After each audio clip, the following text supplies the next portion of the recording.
કોંગ્રેસના રાષ્ટ્રીય અધ્યક્ષ મલ્લિકાર્જુન ખડગે હલ્દ્વાનીમાં એક શિબિરનું આયોજન હતું. ત્યાં એમણે ભાષણ કર્યું, ત્યાં રેલીને સંબોધન કર્યું.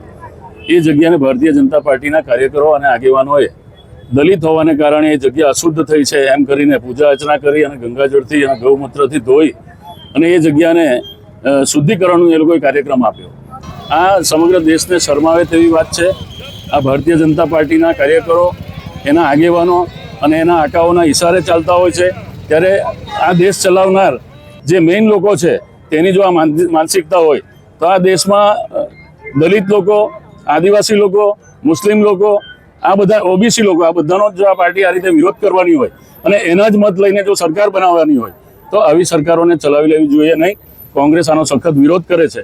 બીજી વસ્તુ કે એક જૂનો દાખલો એ લોકોને એ બી છે કે એમના બાંગારૂ લક્ષ્મણ કરીને એક દલિત એ લોકોએ પ્રેસિડેન્ટ બનાવેલા, રાષ્ટ્રીય અધ્યક્ષ. અત્યારની જે સરકાર છે એમાં રેપ વિથ મર્ડર અને લૂંટ ને ખૂનના ગુનાના આરોપીઓને આ લોકો કંઈ કરતા નથી. એ લોકોને વારે ઘડીએ ટિકિટ આપીને જીતવા માટે મોકો આપે છે, મંત્રી બનાવે છે. ત્યારે બાંગારૂ લક્ષ્મણ ખાલી 1 લાખની લાંચમાં પકડાયા. આજ સુધી એ દલિત આગેવાનનો પત્તો નથી. ત્યારે આ રીતની દલિત વિરોધી માનસિકતા ધરાવતી આ પાર્ટીને ઓળખી લેવાની જરૂર છે અને દલિત સમાજ, ઓબીસી સમાજ અને અન્ય સમાજો સાથે આવીને સરકારને 2029 અને ગુજરાતમાંથી 2027માંથી ઉથલાવીને ફેંકી દેવાની જરૂર છે. ત્યારે કોંગ્રેસ આ તમામ સમાજોને સાથે લઈને આગામી ઇલેક્શનમાં ભારતીય જનતા પાર્ટી વિરુદ્ધ નીકળશે અને આ સરકારોને જડમૂળથી ઉખેડી નાખવા માટેની એકદમ કટ્ટર માનસિકતા સાથેની મજબૂત મહેનત કરશે અને આ સરકારોને ઉથલાવશે.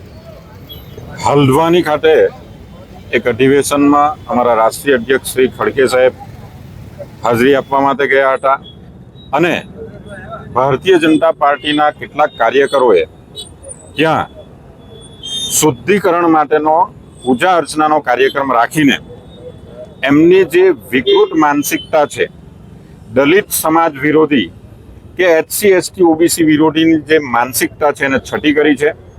અત્યારે જે પાર્ટી રામના નામે વોટ માંગવા નીકળી છે અને હિન્દુત્વનો ઝંડો લહેરાવે છે, ત્યારે અયોધ્યામાં 200 કરોડથી પણ વધુની ઓન પેપર ચંદાચોરી પકડાઈ છે.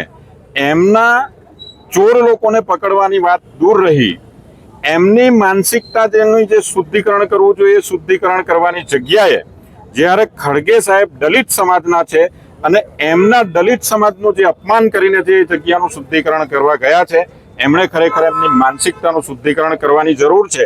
અને આવનારા સમયમાં આ દેશના લોકો જે બંધારણનું જેવી રીતે અપમાન કરી રહ્યા છે, કદી ચલાવી લેવાના નથી અને ભારતીય જનતા પાર્ટીને આનો જડબાતોડ જવાબ આપશે.